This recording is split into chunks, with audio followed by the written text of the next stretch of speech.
Bonjour Pierre. Bonjour Thierry. C'est la rentrée des classes, tu m'as l'air bien studieux comme ça. Voilà. Dis-moi, je me pose une question, je me pose des questions. Et je viens te voir parce qu'en fait, on m'a remis ce document qui s'appelle « Mettre en place une activité de découverte de la vaccination en cycle 2 et 3 ». Donc ça s'adresse à des enfants cycle 2, CP, CE1, CE2, cycle 3, CM1, CME2, donc tu vois, à d'âge primaire. Et en fait, je l'ai lu, je me suis dit, tiens, c'est intéressant.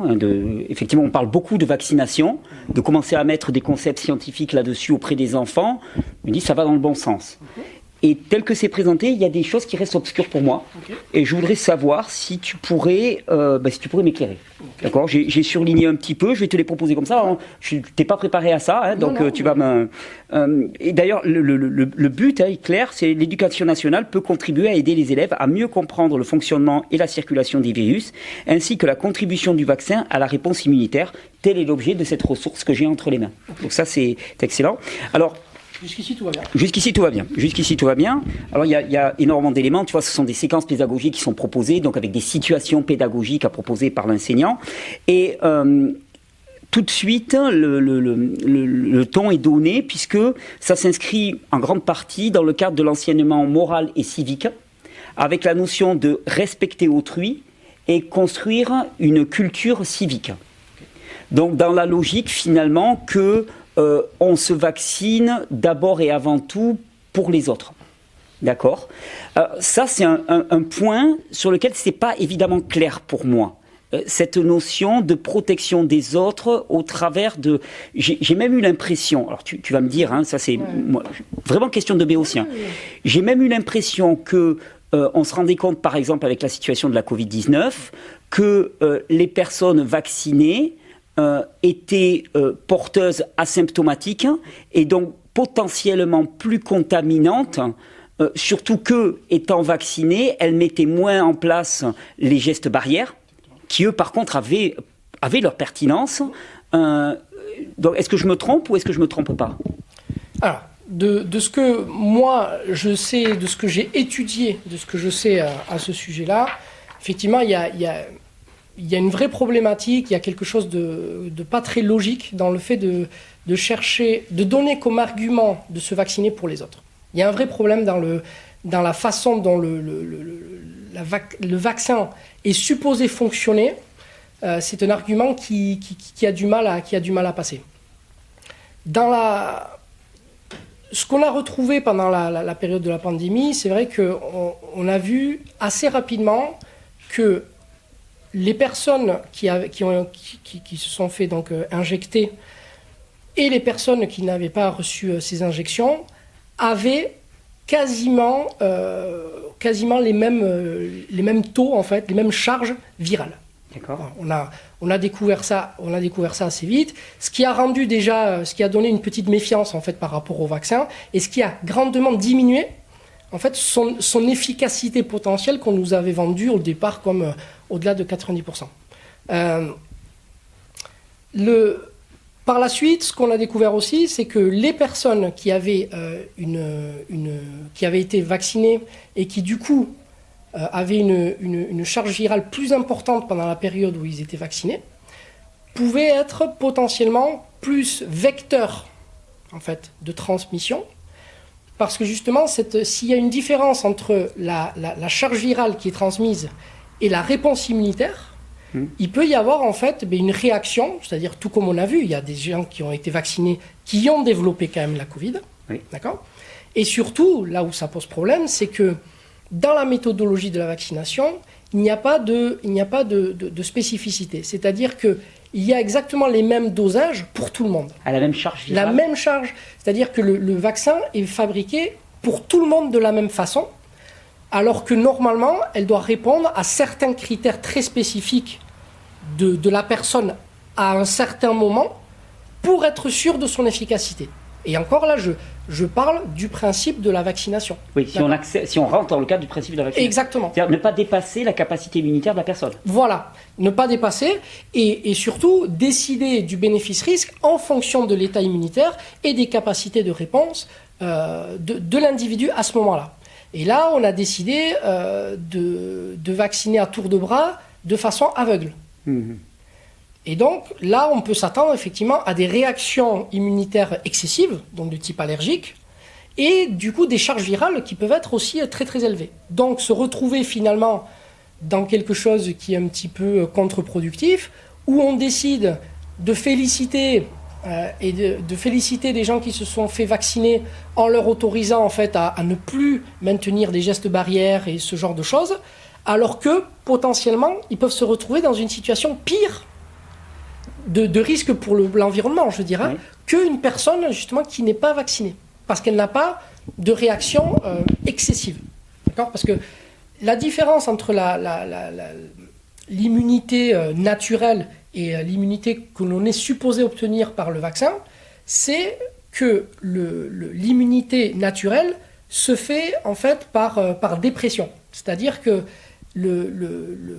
l'élément viral va passer différentes étapes dans l'organisme par lequel le corps va pouvoir à chaque étape apporter une réponse spécifique. C'est-à-dire que le virus, par exemple, quand il rentre au niveau de la bouche ou des autres orifices, il va passer par des muqueuses, il va passer par des filtres qui vont déjà épurer un petit peu le virus, mais aussi prendre des informations qui font que avant de devenir, je dirais, même pas contagieux, mais avant de devenir, entre guillemets, nocif pour l'organisme, c'est-à-dire engendrer une réaction virale, mais en fait, il va y avoir un laps de temps qui va permettre à l'organisme de bien cerner en fait le virus et du coup de commencer à préparer un vaccin naturel. Oui, une réponse immunitaire. Une réponse immunitaire, mais qui va être adaptée en fait. D'accord. On a ce virus qui rentre, ok, ting, ting, ting, on l'analyse aux différents stades, on l'analyse, et à la sortie, au moment où il va commencer à se répliquer tout ça, on a une réponse qui est spécifique. Et donc cette spécificité, elle a une double pertinence. La première, c'est qu'elle est beaucoup plus efficace, parce que comme elle est spécifique, elle ne va tuer que le virus. D'accord ? Elle ne va pas s'attaquer au tissu avoisinant. Et le deuxième avantage, c'est qu'elle va pouvoir intervenir très tôt, parce que plus elle est spécifique, plus on peut attaquer en fait le virus rapidement. Ce qui va se passer dans la vaccination, c'est qu'on va avoir une pré-programmation, c'est-à-dire qu'on va prendre dans les labos un format, on va dire, viral type, et on va imaginer que c'est exactement ce variant-là que vous allez... On suppose que c'est ce variant-là qui va vous contaminer, et on espère qu'il va exactement correspondre, et que le vaccin va réagir avec ça. Sauf qu'il y a deux problèmes. Le problème, c'est que entre le moment où vous fabriquez le vaccin, d'accord, et que vous utilisez en fait les souches, et le moment où le vaccin est prêt et vous êtes prêt à faire les vaccins, le virus, il a muté. Oui, il a évolué dans son environnement. Il a évolué. Donc il n'a plus du tout les mêmes caractéristiques que celles pour lesquelles vous avez programmé votre vaccin. Ça, c'est la première chose. Donc il y a une inertie déjà qui pose problème. Et ensuite, vous injectez en fait, la solution directement dans l'organisme sans passer par ces filtres-là. C'est-à-dire que l'organisme va vivre un espèce de... Alors, même si le virus est atténué, oui, il est quand même... le corps ne bénéficie pas des informations qu'il avait en amont, lorsque le virus rentrait par les orifices naturellement, et donc il ne va pas pouvoir donner une réponse spécifique. Il va donner une réponse globale. D'accord. Et là, il peut y avoir des risques de réactions, donc qui vont être des réactions allergiques, et donc des effets secondaires. Et là, on ne parle même pas des adjuvants. Voilà, on ne parle pas de ça. On parle juste au niveau du principe. Ils n'en parlent pas dans le document, donc je n'en parlerai pas. Donc effectivement... Oui, ingestion et injection, c'est pas du tout la même chose. C'est pas du tout la même chose, et ça n'a pas les mêmes bénéfices, et ça n'a pas les mêmes risques. D'accord. Et du coup, on se retrouve finalement avec des gens qui sont vaccinés, qui vont potentiellement avoir des réactions beaucoup plus fortes que des gens qui ne sont pas vaccinés, d'accord, et à qui on va octroyer pour les féliciter le fait de se désengager, voilà, de la liberté, mais du coup de se désengager des gestes barrières. Alors que les gestes barrières sont au départ vraiment ceux qui peuvent garantir l'atténuation de la circulation du virus. Oui, ça c'est quelque chose sur lequel on est à peu près, il y a à peu près un consensus autour de ça. Oui, tout à fait. Voilà. Tout à fait. Oui, la distanciation, la mise en quarantaine des personnes les plus infectées. Exactement. C'est très logique d'ailleurs, ça fait partie Ça du paraît bon sens. évident, c'est-à-dire qu'il faut laisser la personne, il faut laisser son corps exprimer son niveau de santé pour pouvoir traiter le virus et éviter de trop interagir pendant cette période-là, parce qu'effectivement, sinon, dans les échanges, on peut le transmettre assez facilement. Oui, la distanciation d'ailleurs plus que le port du masque, parce que j'ai entendu qu'il y avait pas mal de polémiques par rapport à l'efficacité réelle du masque. Enfin, j'ai entendu un chirurgien qui disait que ça fuyait de partout. Le port du masque, au niveau de toutes les études que j'ai lues, il n'y a absolument aucune étude qui montre son intérêt. Aucune. Okay, aucune. Déjà, tout simplement parce que les masques n'ont jamais été fabriqués pour ça. Les seuls masques à la limite que l'on pourrait imaginer, ce sont vraiment les masques FFP2, mais personne n'en a eu. Ce sont les masques qui couvrent beaucoup plus sur les côtés. Oui, exactement, qui couvrent complètement. Il faut bien comprendre que les masques chirurgicaux, donc ceux qu'on a démocratisés en fait, ce sont des masques qui ont été fabriqués pour être utilisés en milieu stérile. Oui. D'accord ? Donc ce sont des tissus qui sont construits pour être dans un milieu qui est stérile, pour éviter que le chirurgien, lui, ne fasse sortir des choses de sa bouche et qu'à l'extérieur, ce soit... Mais par contre, si le milieu n'est pas stérile, vous n'êtes pas du tout protégé par rapport à ça et les échanges se font tout de même.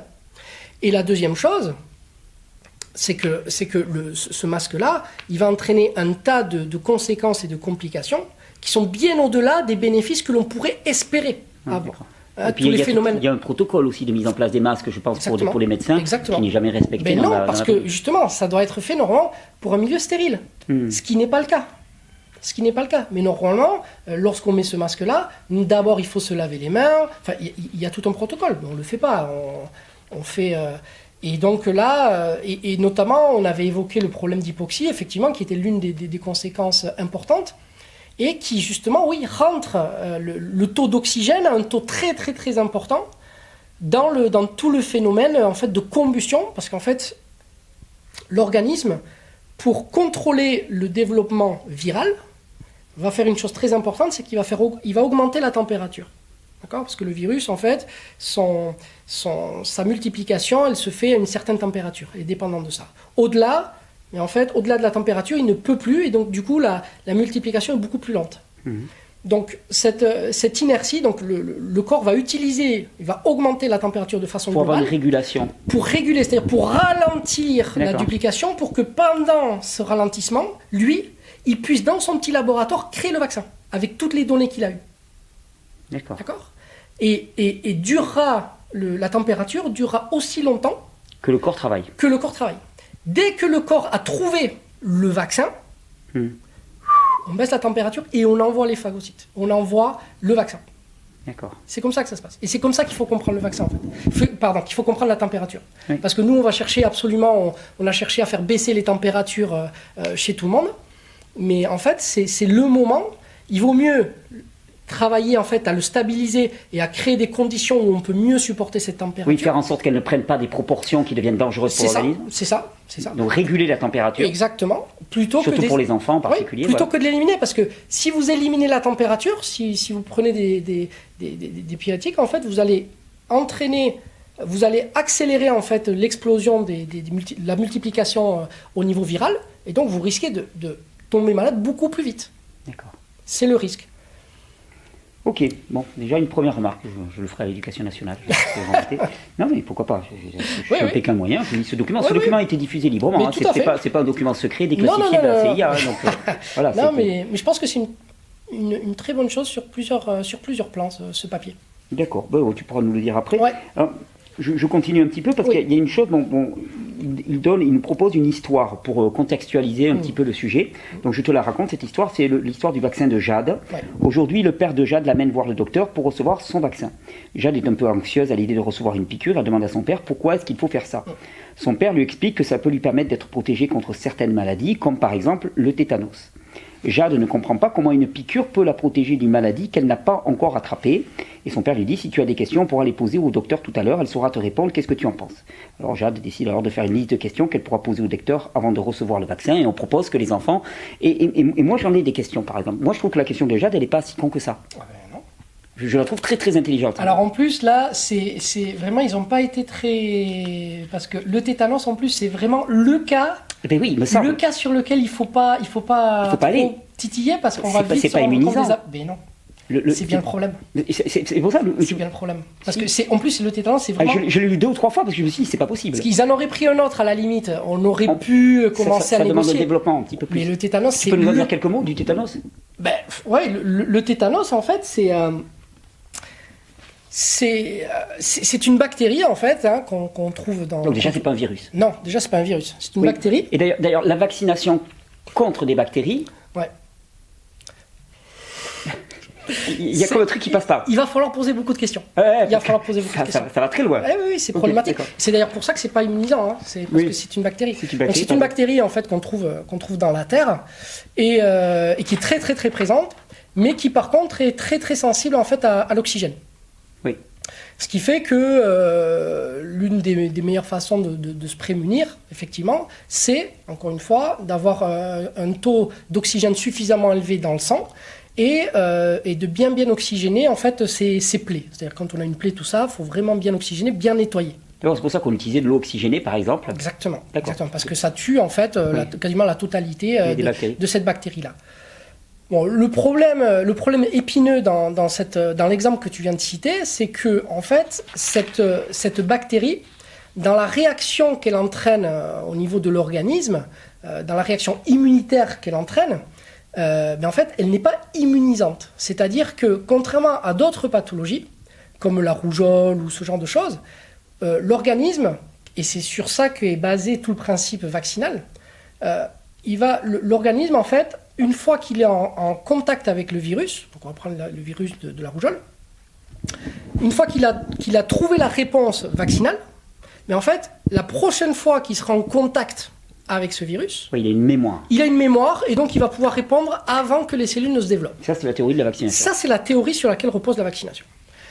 Le problème par rapport au tétanos, et c'est pas un moindre problème, c'est que justement, c'est pas une virus, c'est une bactérie, et cette bactérie, elle n'est pas immunisante. C'est-à-dire qu'elle ne va pas créer cette mémoire. D'accord. Donc, à moins de faire, faire cette injection, et encore, à moins de faire cette injection au moment où vous l'avez, la théorie... Ah oui, tu l'as. Exactement. C'est double peine. Quand le gamin il s'est piqué avec un métal rouillé et en plus tu vas faire l'injection. Mais la théorie là pose vraiment problème. C'est-à-dire que comme le principe de la vaccination repose sur l'immunisation en fait, vu que là il n'y en a pas, c'est compliqué à justifier. Ok. Bon, donc là on est d'accord, l'exemple du tétanos, il était mal trouvé. Ah ouais, là on voit qu'ils n'ont pas étudié leur sujet là pour le coup. Non, mais je vais leur faire la remarque. Par contre, elle pose une question, et ça j'aimerais bien qu'on y revienne. Jade ne comprend pas comment une piqûre peut la protéger d'une maladie qu'elle n'a pas encore attrapée. Donc tu as commencé à y répondre en parlant de cet effet mémoire. Ouais. Par contre, moi il y a un truc qui me titille là-dedans, par rapport à ce que tu expliquais précédemment, c'est que la rencontre naturelle avec une souche virale passe par tous les stades de l'organisme, c'est-à-dire les muqueuses, donc le microbiote qui siège à l'état des muqueuses, et ainsi de suite, avant d'arriver au niveau cellulaire. L'injection d'un produit court-circuite toute cette première étape et arrive dans le sang directement, puis après très rapidement au niveau cellulaire. Est-ce que c'est similaire? Parce que quand Jade dit, voilà, comment une piqûre peut la protéger d'une maladie qu'elle n'a pas encore attrapée, donc je comprends que l'idée, c'est de mimer le fait d'attraper une maladie avec quelque chose de relativement atténué pour se préparer. Tu fais un entraînement avec quelque chose qui va avoir beaucoup moins de conséquences. C'est pour ça d'ailleurs que parfois, après un vaccin, les gamins ils sont un peu déprimés comme ça et tout, parce que c'est comme s'ils faisaient la maladie, mais en amoindri. Mais est-ce que le résultat obtenu est le même que s'ils étaient exposés réellement au virus? Ah ben non, pas du tout. Justement, c'est ce qu'on évoquait donc. C'est ça qu'on évoquait tout à l'heure. En introduction, c'est que le fait, déjà, la réponse, elle va être globale, elle va pas être spécifique. D'accord. C'est-à-dire que on va être obligé de monopoliser tous les pompiers du corps peut-être pour un tout petit truc. Donc on va être obligé d'inonder le corps pour un tout petit feu. Alors que quand on le fait effectivement naturellement, le fait de prendre des informations, le fait que le corps, le système immunitaire puisse prendre des informations à chaque étape du passage du virus dans l'organisme, lui donne le temps, plus après, s'il a besoin d'un rap de temps, il demande là-haut à l'hypothalamus de créer un petit peu de température, donne-moi un petit peu plus de temps. Oui, température va permettre de... Oui, voilà. mais ce sont ces états-là qui le demandent. C'est-à-dire que la température, ce n'est pas la maladie qui décide de te faire faire la température, ce n'est pas une expression de la maladie, c'est le corps. C'est l'expression de ta santé, c'est-à-dire que c'est ton corps à toi qui cherche à se défendre, c'est-à-dire qui cherche à créer les conditions pour répondre de façon la plus adaptée à ce qui se passe. C'est ça la température. C'est pour ça que ça reste un non-sens de vouloir s'attaquer en fait à la température, de vouloir la faire disparaître à tout prix, au lieu d'essayer de lui donner de bonnes conditions d'expression. Au lieu de la soutenir finalement. D'accord ? Parce que le corps fait ça pour éviter le pire après.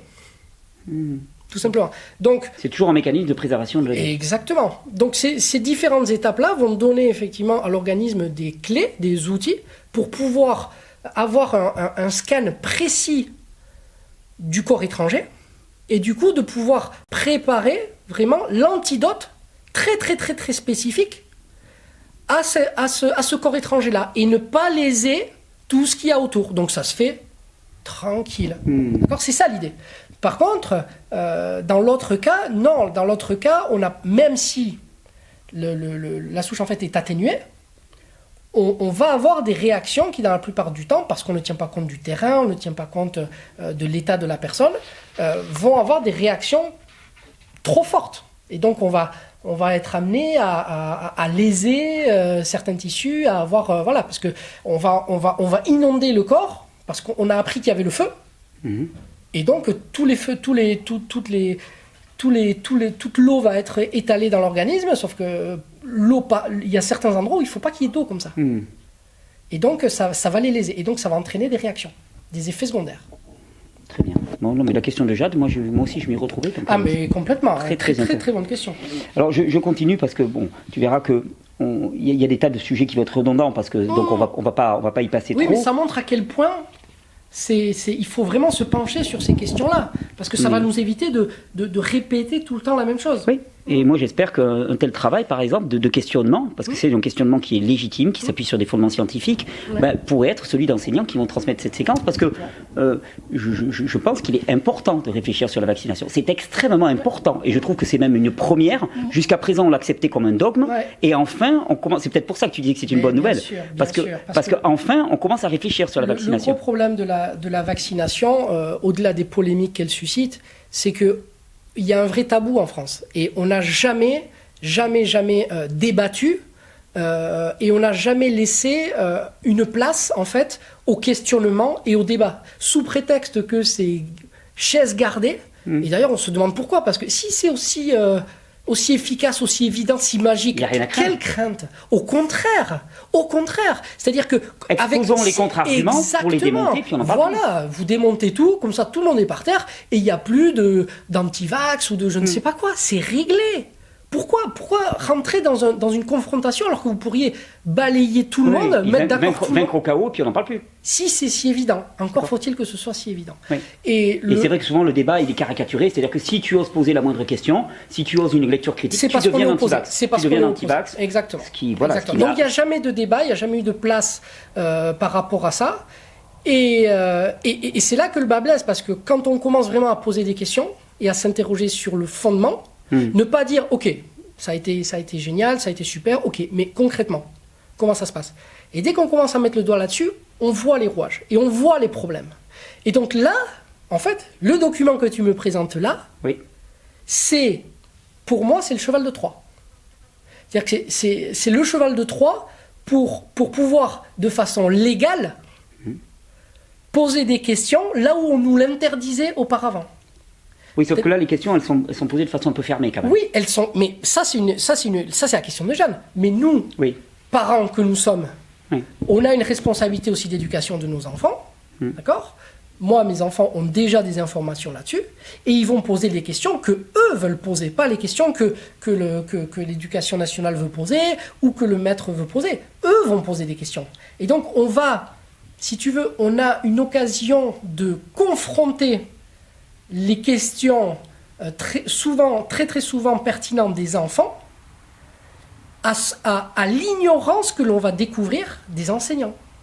Oui, parce que là, s'ils se fondent sur ce papier, rapidement, on les envoie à la bataille et très peu armés. C'est l'occasion d'aller au-delà du papier, c'est-à-dire c'est l'occasion de poser la question, parce que même moi, je vais aller poser des questions. Je veux dire, je vais aller dire, tiens, moi aussi ça m'intéresse, parce que j'y connais pas grand-chose, est-ce que je pourrais vous poser des questions? Et là, on va très vite voir que ça va être limité, qu'ils ne savent pas, et donc ils auront que deux possibilités. Soit ils se rendent compte qu'ils savent pas, et intellectuellement ils sont honnêtes et donc ils cherchent vraiment l'information, soit ils se rendent compte un peu du poteau rose, et à ce moment-là ça va créer une situation un peu de dissonance. De dissonance, et ça ne peut être qu'une bonne chose, oui, bien sûr. Parce que ça crée la contrainte d'Hormèse dont on parlait tout à l'heure. Oui, puis que l'intérêt des enseignants comme des parents, comme on est tous des citoyens, et notre intérêt c'est d'avoir une politique de santé qui soit la plus adaptée possible. Exactement. Pour le bien. Et qu'on puisse débattre. Et ça, même si c'est dirigé, c'est une première ouverture. Jusqu'à présent, ça, on n'avait même pas droit. Hein. Non. Il faut se rendre compte. Ça, on n'avait pas droit, même si c'est dirigé. Je pense que c'est quand même lié à la pression des antivax, complotistes, antisémites, homophobes, et d'extrême droite, qu'on a stigmatisé au maximum, qui étaient juste des gens qui posaient des questions, je caricaturais avec ces qualificatifs, mais qui posaient simplement des questions, qui disaient, attendez, excusez-moi, mais comme on disait, par exemple, le tétanos, non, là vous avez pris, mais vous êtes planté, là en fait. C'est une erreur, c'est pas grave, mais quand même vous avez fait une erreur. L'idée, ça sera vraiment de leur amener justement du coup cette information-là, et que du coup les choses évoluent strate par strate. Effectivement, on voit bien que les questions et la démarche elle est dirigée, mais nous on peut vraiment s'en servir justement pour créer vraiment du débat. Exactement. Et pas asséner une idéologie. Et ça, c'est très important pour moi. Il ne s'agit pas d'être pour ou contre, il s'agit de poser des questions. Exactement. Et qu'après, chacun puisse... Même si c'est dirigé, il faut bien se rendre compte que jusqu'à présent, ça, c'était interdit. Oui. C'est-à-dire que les enfants n'ont pas le droit de poser des questions. Parce que c'est comme ça, en fait. Ah, ça risque de zouker dans les écoles. Exactement. Donc c'est pour ça que, pour moi, c'est une très très très bonne chose. Ça marque vraiment une évolution. Alors on continue un petit peu, parce que là on est vraiment dans la séquence, et donc la séquence va présenter quatre éléments qui m'intéressent beaucoup. Donc d'abord on présente les microbes. Donc les bactéries et les virus sont des microbes, ou micro-organismes. Bon, ça on est d'accord, ce sont des organismes vivants très petits que l'on ne peut pas voir à l'œil nu. Définition du microbe. On peut par contre les observer avec des microscopes. Certains microbes peuvent provoquer des maladies, mais pas tous. Là déjà tu vois, moi c'est flou pour moi. C'est flou. Donc je me dis... Et on n'est pas dans un sketch des inconnus, il y a les méchants microbes, il y a les gentils microbes. Ouais. Et c'est étrange parce que moi j'ai cru comprendre que les méchants microbes n'étaient pas toujours méchants, parce qu'ils sont méchants avec certains individus et pas avec d'autres. Et les gentils microbes n'étaient pas toujours gentils, parce qu'ils étaient gentils avec certains individus, gentils à pas d'autres. Que des microbes qui étaient gentils avec toi un coup pouvaient être méchants un autre coup. Je nage. Je nage complet. Ouais. Tu pourrais m'en dire quelques mots pour m'aider à ne plus nager? Oui. Parce que là, en fait, les microbes, tout comme les virus, bon, ça va peut-être choquer du monde, mais en fait, il n'y a pas de gentils ou de méchants. Ça n'existe pas. Ça, c'est un concept qui est lié à notre éducation et la façon dont on a interagi. C'est comme pour beaucoup de choses. On catalogue tout dans bien et méchant, mais c'est beaucoup plus subtil que ça. Les microbes et les virus, en fait, ce ne sont rien d'autre que des potentiels. C'est-à-dire qu'ils ont en eux, ils emmagasinent une information qui va interagir, en fait, avec notre milieu intérieur. Notre terrain physiologique. Notre terrain, voilà. Et en fonction de l'état du terrain, notre corps, pas le virus, notre corps, va déclencher une réaction.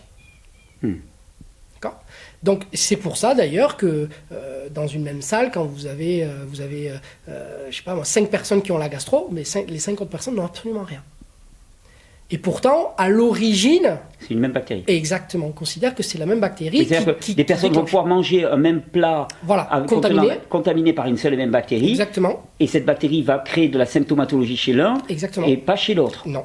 Parce qu'en fait, donc elle n'est pas mauvaise dans l'absolu. Elle n'est pas mauvaise. Elle est un potentiel qui, c'est dans l'interaction que le corps va décider de déclencher. C'est-à-dire que, par exemple, on mange tous les deux quelque chose qui est contaminé, d'accord ? Ouais. Mon terrain, par rapport, le mélange de cette bactérie avec mon terrain rend potentiellement dangereux la persistance de cette bactérie dans mon milieu. Du coup, mon corps va décider de mettre tout en œuvre pour le chasser. Donc, je vais avoir la diarrhée, c'est-à-dire que je vais créer des symptômes qui vont me permettre en fait de l'évacuer, non pas parce qu'il est méchant, mais parce que par rapport à l'état dans lequel je me trouve au moment où j'interagis avec lui, cela peut être défavorable, ça peut perturber trop fortement le milieu, et à ce moment-là, c'est pas de ça dont j'ai besoin. Du coup, je décide de créer les conditions pour pouvoir lui dire non, de le chasser. D'accord ? Mais toi, tu as mangé la même chose, mais à ce moment-là, tu n'as pas du tout la même configuration que moi. Et il s'avère que par rapport aux bactéries que tu as déjà au niveau de ton biote intestinal, c'est pas vraiment problématique. Et même au contraire, dans certaines situations, ça peut entraîner un équilibre, c'est-à-dire que ça peut apporter un plus à ton biote intestinal. Et à ce moment-là, ton corps va l'intégrer et non seulement ne va pas avoir du tout de symptômes, mais au contraire va pouvoir profiter de cette interaction. D'accord ? Je souhaite bien du courage aux enseignants qui vont pouvoir expliquer quels sont les bons microbes et les méchants microbes. Non, mais c'est compliqué. Par contre, si l'enseignant qui fait cette séquence est capable d'expliquer cette notion de terrain pour dire que finalement il n'y a pas d'absolu, alors là, on passe à un autre niveau. Et c'est là que tout va se jouer. Si tu veux, c'est le même problème que par rapport à la génétique et à l'épigénétique. C'est le même problème qu'on a rencontré. D'accord. C'est-à-dire qu'on a toujours, et d'ailleurs, on a toujours pensé effectivement qu'il y avait des mauvais gènes, tu sais. Voilà. Non, il n'y a pas de mauvais ou de bons gènes. En fait, c'est pas parce que vous avez un gène qui potentiellement peut être sensible à certaines protéines que vous êtes quelqu'un qui est en mauvaise santé ou qui va développer une pathologie. C'est vraiment l'interaction avec l'environnement qui va permettre d'appuyer sur les boutons des gènes et enclencher l'expression d'une protéine qui va faire que vous allez... mais tout ça, c'est dommage que les deux vidéos du coup sont un peu concomitantes avec celle de tout à l'heure, mais va permettre en fait une adaptation. Et c'est le niveau d'adaptation qui va décider quelles caractéristiques, quelles propriétés on donne à cette bactérie. Est-ce qu'elle est bien ou est-ce qu'elle est méchante ? Mais par rapport à notre niveau d'adaptation. Donc c'est notre relation avec elle qui va déterminer si elle est méchante ou si elle est bonne. Mais c'est pas un absolu. Non, c'est pas un absolu, parce que peut-être que pour toi, au contraire, ça va être ton meilleur ami à ce moment-là. C'est comme les aliments, si tu veux. Les aliments, on sait très bien, il y a certains aliments qu'on porte au Panthéon, mais il n'y a pas d'absolu, c'est-à-dire qu'il y a... Pour une personne, ça va très bien fonctionner. Exactement, et puis même à certains moments, il y a certains moments, le meilleur fruit du monde ne sera pas ce qui est adapté, et puis vous allez avoir une diarrhée derrière. Ça ne veut pas dire que le fruit n'est pas bon. C'est-à-dire que la relation avec le corps... À ce moment-là, par rapport à tes besoins, c'était pas ce qui était le plus pertinent. Et du coup, ton corps a décidé de l'éliminer. C'est vraiment la clé de l'homéorésie. C'est cette interaction avec l'environnement. C'est l'environnement qui détermine dans son interaction comment on interagit. Et c'est ça qui va faire que il n'y a pas de bien ou de mal, il n'y a que de l'adapté ou du non-adapté. Est-ce que ça dépasse la capacité de ton organisme à cet instant-là ? Est-ce que ça nous amène vers de la meilleure adaptation ou est-ce que ça déstabilise dans le mauvais sens ? Voilà. Mais effectivement, là, ils vont avoir du boulot. Parce que, c'est chaussée glissante, là. Là, très glissante. Très glissante. Et avec là, l'éducation nationale...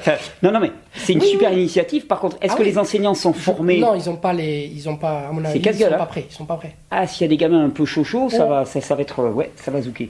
Alors, on continue. Donc, on avait le microbe. Ensuite, on a la maladie. Définition de la maladie. Donc, lorsqu'un microbe capable de provoquer une maladie pénètre dans notre organisme. Donc là, on a vu que c'était déjà la phrase, elle est casse-gueule. On parle de contamination. Il peut alors se multiplier dans le corps. La personne tombe alors malade et présente des symptômes. Toux, fièvre. Il existe de nombreuses maladies comme le rhume, l'otite, l'angine. Bon, donc là, je pense qu'on a à peu près dit ce qu'il fallait dire là-dessus. C'est que, voilà, l'expression même des symptômes est complètement dépendante du terrain de la personne et que ce n'est pas un systématisme. Et les symptômes qui vont apparaître, ce ne sont que des expressions de ce que le corps, et non pas l'élément contaminant qui va mettre en place pour répondre de façon adaptée à la situation. C'est ça qui se passe. D'accord ? Et donc les symptômes, là, sont la réponse et non pas le problème.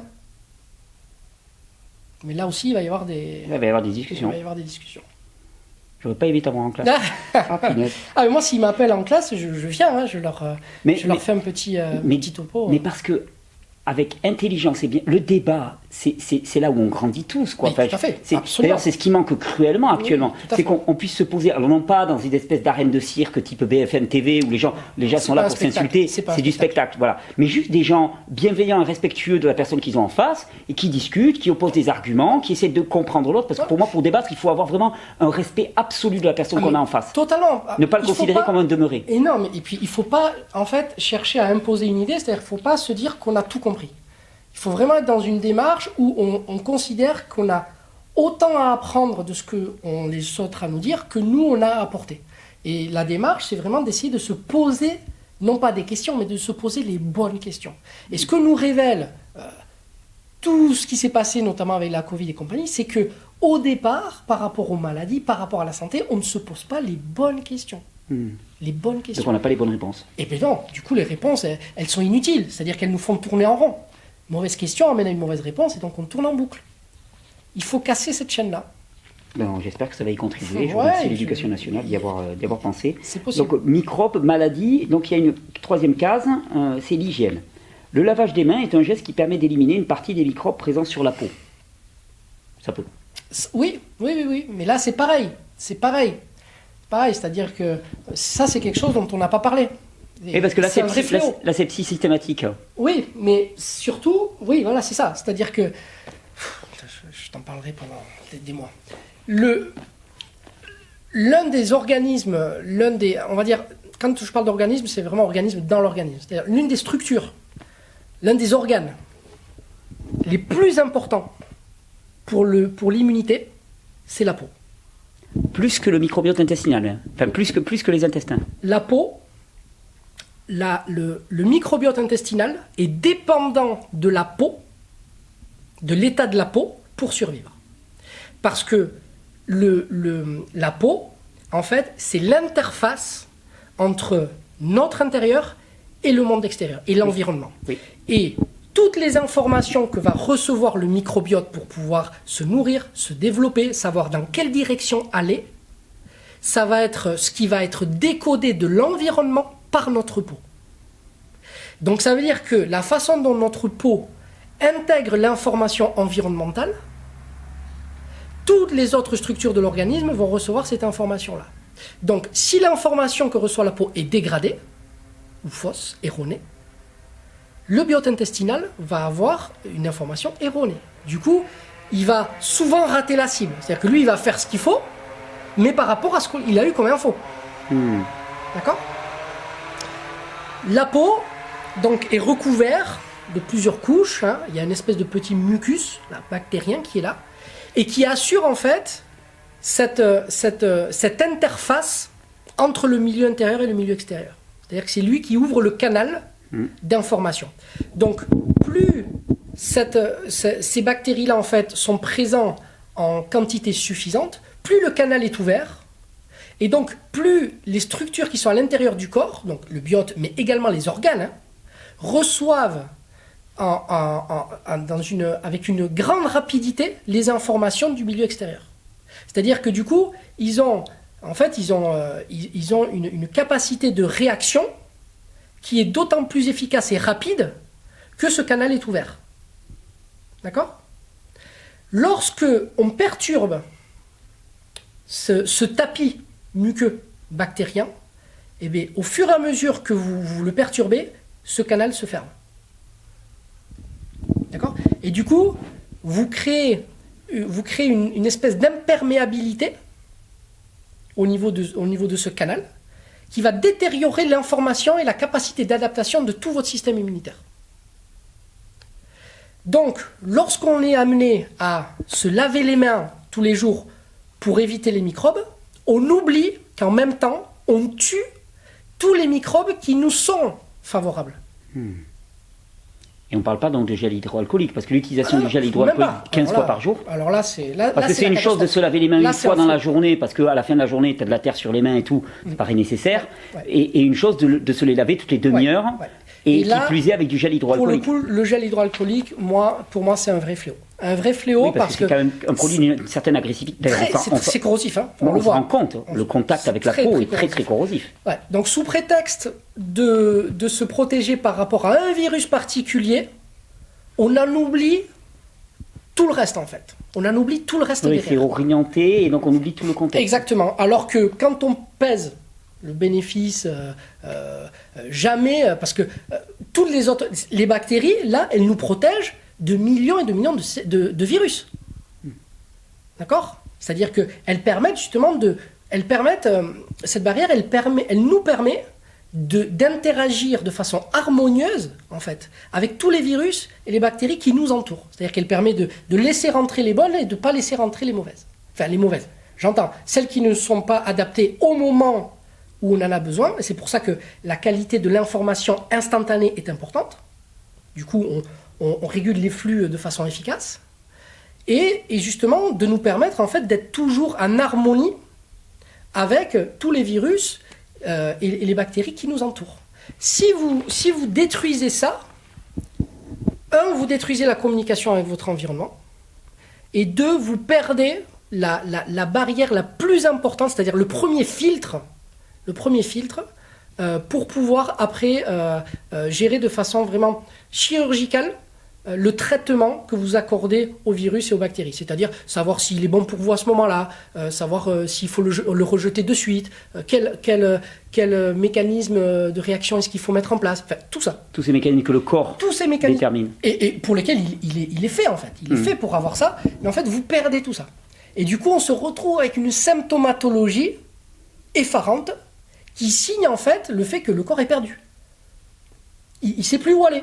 Et donc, il met en place énormément de symptômes pour essayer de compenser ça. Et donc, cette grande quantité de symptômes qui apparaît à ce moment-là, il ne faut pas le considérer comme une expression du fait qu'on est encore plus malade, mais du fait qu'on est encore moins, mais qu'on n'est pas adapté à la façon dont on interagit en fait avec les virus. Je comprends.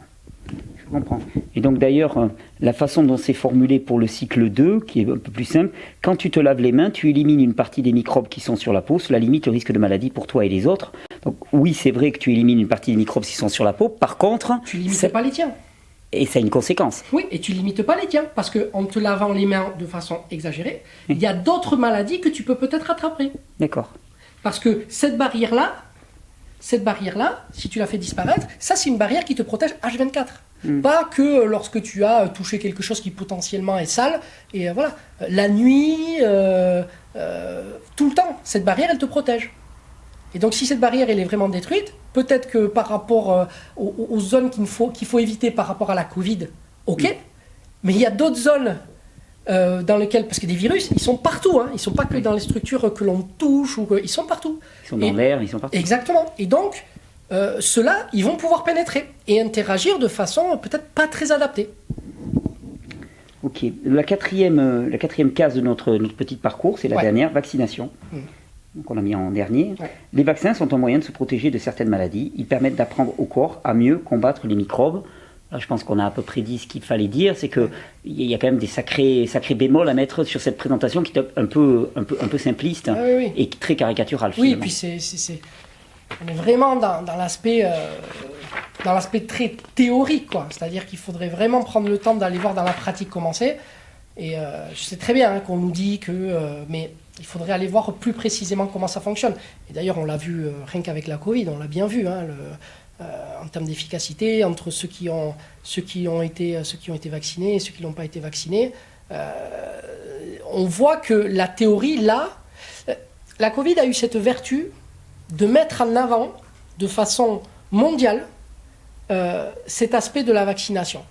C'est-à-dire qu'au départ, chacun était dans son coin, et donc on acceptait de façon un petit peu comme ça, ex nihilo, le fait, ce qu'on nous disait sur l'efficacité des vaccins, que ça avait sauvé des millions de vies, tout ça, bon, chacun l'acceptait. Et là, c'est la première fois que que le monde entier est touché en même temps. Ouais.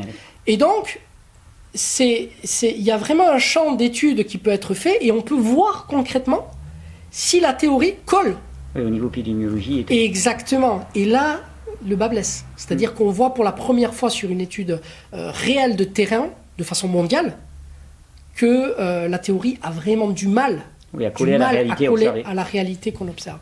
On lui met des rustines en permanence pour essayer de lui faire dire ce qu'on aimerait qu'il dise, mais en étant vraiment honnête intellectuellement, on voit que c'est très compliqué. Ok. Avant-dernière étape là, de ce que j'ai lu, de ce que j'ai relevé. Alors bon, le document est assez long, hein, il fait une 40aine de pages à peu près. Hein. Bon, il y a beaucoup de redondance parce qu'il s'agit de donner des outils aux enseignants. Avec les questions qui ont été soulevées là, d'après moi, il y a de quoi discuter pendant plusieurs semaines dans chaque école. Oui, oula. Mais ça serait génial. Mais c'est serait super, sublime. c'est vraiment super. Alors, là, une étape là, que je voulais voir, c'est qu'à un moment, on propose de raconter une histoire, finalement, entre un petit garçon qui s'appelle Adam et son grand-père. Et son grand-père, finalement, a été contaminé à la rougeole, naturellement, avant que le vaccin existe.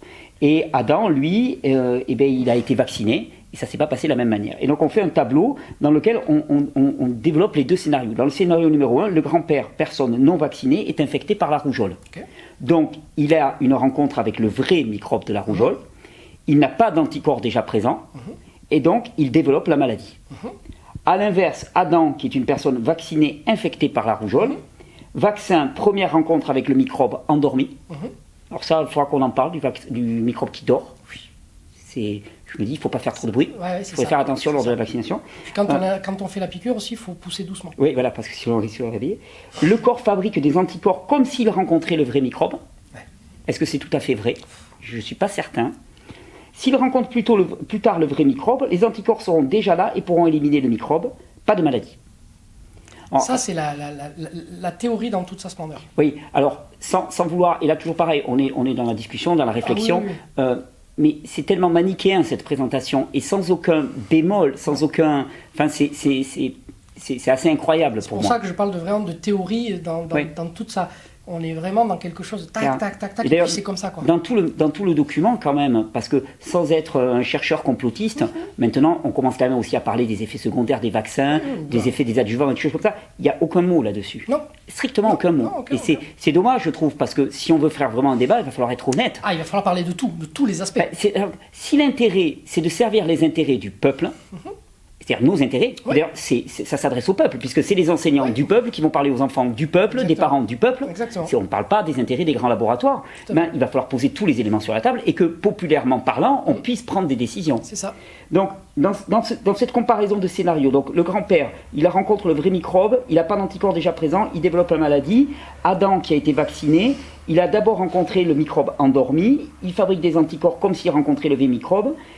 S'il rencontre plus tard le vrai microbe, les anticorps seront déjà là et pourront éliminer le microbe, donc pas de maladie. Dans le cas d'Adam, donc microbe endormi, qu'est-ce que ça veut dire exactement? Ça, c'est une façon de nous dire en fait que le microbe, en fait, il est inoffensif pour nous. Donc c'est une façon de créer un cheval de Troie et de faire baisser notre garde, en fait, et de dire, écoute, là, il est tranquille, c'est-à-dire que c'est un microbe qui est atténué de sorte à ce que ton système immunitaire ne s'emballe pas.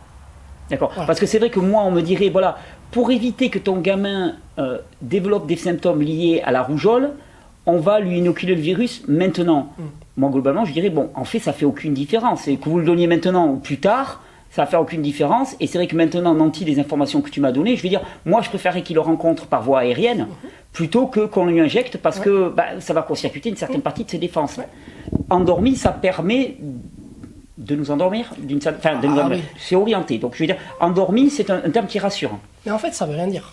C'est-à-dire que d'un point de vue biologique, ça ne veut rien dire. Il y a des microbes atténués.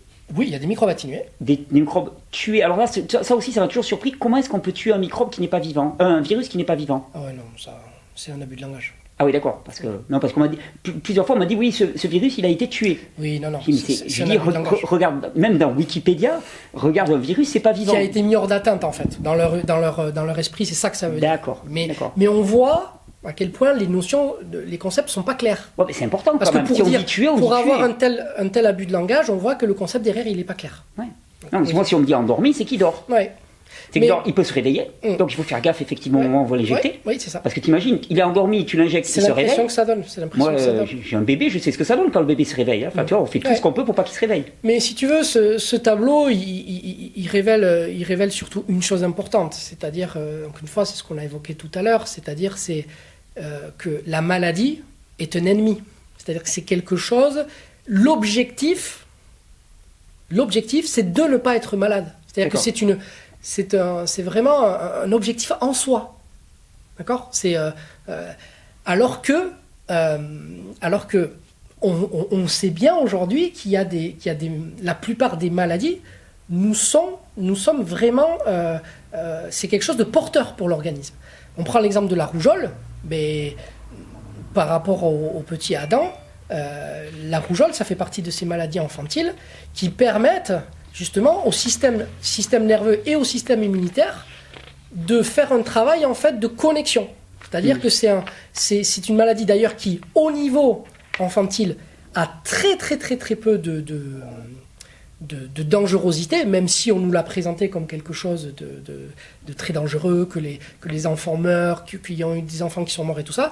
La plupart du temps, les enfants qui sont morts, parce que du coup moi j'ai mené vraiment une enquête sur ça, parce que je trouvais surprenant quand même, parce que quand on connaît le mécanisme de la rougeole, je me suis dit mais comment est-ce qu'on peut mourir de ça en fait ? Ça paraît pas logique. Et en fait quand on creuse un petit peu, on se rend compte que les enfants qui sont morts de la rougeole ne sont pas morts de la rougeole, mais avec la rougeole. C'est-à-dire que... Ça, c'est un distinguo qui est très compliqué. Très, très compliqué. Donc, c'est exactement la même chose qu'avec la Covid. Les gens qui sont morts de la Covid, ou les gens qui sont morts alors qu'ils avaient la Covid. Donc on apprend, du coup, que cet enfant était dénutri, qu'il avait d'autres pathologies, qu'il avait... Voilà, c'est-à-dire qu'il y avait un contexte qui était très particulier. Et il est même... Alors là, c'est purement de la supputation, hein, je n'ai aucune preuve, mais il est fort probable... Par contre, qu'il soit décédé d'autre chose de la rougeole, mais il s'avérait qu'à ce moment-là, il avait la rougeole aussi. D'accord ? Et ça, c'est fort probable. C'est fort probable. Mais la rougeole en soi, c'est vraiment une maladie infantile qui, dans un contexte standard, ne doit poser aucun problème. Aucun problème. D'accord ? C'est quelque chose, au contraire, qui doit permettre à l'enfant de créer un stade de maturation au niveau de son système immunitaire et de son système nerveux. C'est-à-dire que tous les deux qui avaient tendance à travailler un petit peu de leur côté lors de leur développement, là, ils se lient en fait, et ils apprennent à travailler ensemble, pour faire de façon simple. Hein. Et donc, lorsqu'on fait une injection, et en fait, on squeeze ça. C'est-à-dire qu'on empêche du coup, on empêche les structures du corps d'atteindre un niveau de développement dans leur complexité. Ce qui fait que par la suite, eh bien, en fait, ils vont devenir beaucoup plus fragiles lorsqu'ils vont être en contact avec d'autres virus. Ils vont avoir beaucoup plus tendance à surréagir, alors qu'un enfant qui aura fait naturellement la rougeole, la rubéole, par exemple, eh bien, il aura été préparé. Mais au niveau organique, je parle, pas au niveau du virus. Parce que le virus, c'est un prétexte, en fait. C'est juste une information qui passe. Ce qui est important, c'est dans quel état se trouve le corps après ça. Et d'ailleurs, les anciens disaient toujours que les maladies infantiles faisaient grandir. Mais oui, c'est ça. J'ai toujours entendu dire que les maladies infantiles, tu douilles pendant quelques jours. Oui, mais tu douilles. Après, le gamin, il grandit. Le fait de douiller, ça renvoie au stress d'hormèse dont on parlait tout à l'heure. Absolument. Et c'est ça qui fait aussi, c'est le fait de douiller qui permet de donner les moyens au corps de devenir plus résistant. Et alors, dans la proposition concernant Adam, donc vaccin, première rencontre avec le microbe qui dort, on est d'accord, on en a parlé. Le corps fabrique des anticorps comme s'il rencontrait le vrai virus. Est-ce qu'on en est certain ? Non. Non, encore une fois, il y a le problème de la souche dont je parlais. C'est-à-dire que lorsqu'on crée un vaccin, on le crée à partir d'une souche très spécifique. Très spécifique. Et il est fort à parier que entre le moment où on fait le vaccin, on prépare les vaccins, on l'injecte à l'enfant, il se passe peut-être des années, et que la souche avec laquelle que l'enfant rencontre ne soit pas du tout la même, c'est-à-dire qu'il y ait vraiment des variants au sein même de la souche, et que du coup l'expression va devenir, comme je disais tout à l'heure, global. C'est-à-dire que le corps va devoir donner une réponse extrêmement forte, globale, c'est-à-dire qu'il va devoir sortir le Karcher pour un petit feu. D'accord ? Alors que lorsqu'on le fait de façon naturelle, c'est-à-dire qu'une immunité directe, on a la spécificité de la réponse qui fait qu'en fait, on met juste un seau d'eau là où il y a le feu qui part et c'est réglé. Tu vois ? Mais par contre, ce qui compte, c'est tout ce qu'il y a, tous les enjeux qu'il y a eu entre le moment où on a aperçu la souche qui est arrivée dans le corps et le moment où on a versé le seau d'eau. C'est-à-dire que toutes les étapes qui ont permis d'arriver jusqu'au seau d'eau, c'est ça qui est important pour le corps. C'est ça qui est important. C'est pas le seau d'eau pour éteindre, pour faire disparaître le virus. Ce qui est important, c'est ce à quoi ça nous amène. Ça nous renvoie au schéma dont on parlait tout à l'heure. Exactement. Et alors moi, j'avais aussi une question à te poser, puisque le corps fabrique des anticorps comme s'il rencontrait les vrais microbes. Est-ce que l'immunité se résume aux anticorps ? Non, bien sûr que non. L'immunité, les anticorps, c'est une partie très très très spécifique. En fait, c'est la partie finale de l'immunité. L'immunité, c'est essentiellement un travail préventif. C'est-à-dire que vous avez des sentinelles partout dans le corps qui viennent, qui circulent en fait dans tous les réseaux, dans tous les réseaux sanguins et qui vérifient en fait qui circule, qui a le droit d'être là, qui n'a pas le droit d'être là.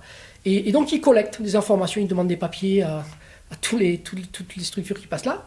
Ils sont avec leur lampe, là, puis voilà, ils vérifient. Tout là, vous êtes qui ? Vous êtes nouveau ? Voyons, montrez-moi vos papiers. Vous laissez passer. Pourquoi vous êtes là ? Qu'est-ce que vous venez faire ? Vous séjournez longtemps ? Voilà. Et du coup, il y a tout un listing.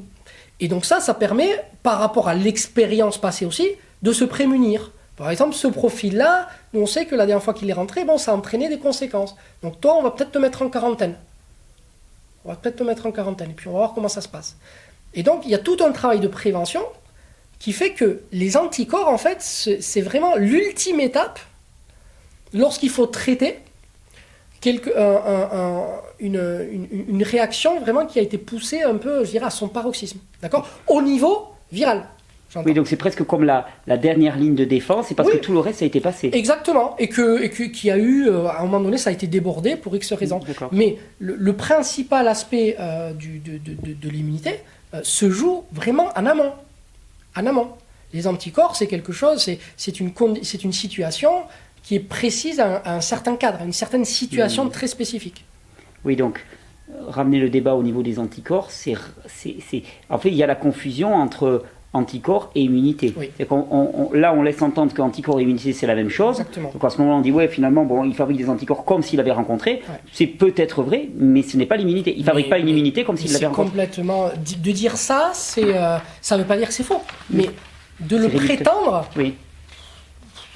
Ouais, pourquoi pas ? On a envie de dire pourquoi pas, dans certaines conditions, mais c'est pas une évidence, ça coule pas de source, quoi. Ça coule pas de source, et en plus, de toute façon, ça ne sera qu'une portion congrue de l'immunité. Exactement, et ça sera qu'une petite proportion, exactement. C'est pas ça qui va faire l'efficacité. Alors, dernier point sur lequel moi je voulais t'interroger, parce que c'est comme une espèce de développement logique qui se fait au cours de ces séquences qui sont proposées, séquences pédagogiques. Au moment où on montre une vidéo donc, sur la rougeole qui a été réalisée par Santé publique France, donc, que j'ai regardé, qui reprend un petit peu tous les éléments sur lesquels on a pu mettre des bémols. Et on nous dit, la vidéo proposée est centrée sur la rougeole, mais le principe de la vaccination reste exactement le même pour d'autres maladies, grippe, oreillon, tétanos ou même Covid-19. Et là, moi, ça m'a fait un petit peu bizarre parce que de ce que j'ai lu un petit peu partout, le principe, les produits utilisés, le mécanisme vaccinal spécifique pour le Covid-19 était très, très original. Ouais. Puisqu'on a parlé de vaccins ARN, on n'est pas du tout dans la technologie classique. Non. Donc, amalgamer tout entre la rougeole, les tétanos, on a vu que c'était un peu mal barré, et mettre le Covid-19 dans la même escarcelle, Non, c'est la façon dont déjà ils ont produit ce qu'ils ont appelé des vaccins, parce que si on s'en tient vraiment à l'étymologie scientifique, ce ne sont pas des vaccins. Il y a vraiment un grand pas a été franchi. On a utilisé des technologies extrêmement récentes pour lesquelles, même si certains ne veulent pas l'entendre, on n'a pas vraiment de recul. Voilà, il y en a qui ne veulent pas l'entendre, on dit que ça a été, mais Non, pas vraiment. Oui, ça a été totalement inédit la façon dont on a opéré et la façon dont on a voulu répondre à ça.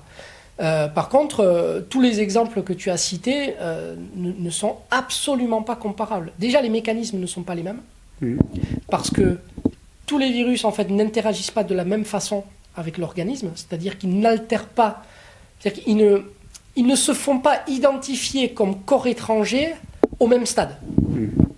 Parce que tel virus va pouvoir avoir vraiment des intérêts à certains niveaux et pas à d'autres. Et donc, en fonction, et c'est pour ça d'ailleurs à chaque fois on ne symptomatise pas à chaque fois qu'on a un virus, parce que des virus, on en a tout le temps. Il y a cet amalgame-là aussi, de croire que on a un virus que lorsqu'on développe la maladie qui lui est associée. On sait très bien qu'on a un virobiote, c'est-à-dire un ensemble de virus. Il est fort probable que j'ai des virus de la rougeole, de la grippe, qui circulent dans l'organisme actuellement, et qu'on en a partout dans les airs, tout à fait. Sauf que mon organisme, mon système immunitaire, a trouvé un équilibre en fait avec eux, et du coup, ça ne perturbe pas le bon fonctionnement de mon organisme. Voilà, c'est tout. Donc là, il y a clairement un manque de subtilité. C'est-à-dire qu'il y a une tentative de traiter tout de façon globale, c'est-à-dire de faire une espèce de généralité. Et lorsqu'on étudie l'histoire des vaccins et de la vaccinologie, c'est exactement le problème. C'est-à-dire d'un cas particulier, on a voulu en tirer des conséquences et quelque chose de global. D'accord ? Et donc, effectivement, là, si on veut véritablement faire un effort de pédagogie, pour comprendre qu'est-ce qui sous-tend tous ces mécanismes-là, il faudra faire l'effort d'aller vers la subtilité et de voir tous les rouages et toutes les complexités qu'il y a à l'intérieur. Sans ça, on ne pourra jamais comprendre quels sont les véritables enjeux. Et du coup, on passera complètement à côté de la cible du véritable sujet. Et donc, le débat pourra rapidement être stérile si on n'accepte pas ça. Stérile. Exactement. Pierre, je te remercie parce qu'effectivement, moi j'ai des questions. Alors, moi, je me dis que voilà, une telle interaction entre nous deux, ça peut aussi amener des parents à discuter avec leurs enfants et à faire en sorte que l'école soit vraiment un lieu de débat. Et j'imagine des situations incroyablement belles dans lesquelles l'enseignant va être interpellé, les enfants vont être interpellés et ensemble, ils vont progresser vers une meilleure connaissance. Parce qu'on parle toujours de choix éclairés. Et donc, j'espère que cette vidéo contribuera. Même les parents, parce que là, pour le coup, dans leur démarche, les enfants auront beaucoup de choses à apprendre aux parents. C'est excellent, excellent. Donc on remercie l'Éducation nationale d'une telle Exactement. initiative. Merci beaucoup, oui, c'est une très bonne... Je te remercie de m'avoir consacré du temps, Pierre. Avec grand plaisir. Merci Pierre. Merci Thierry.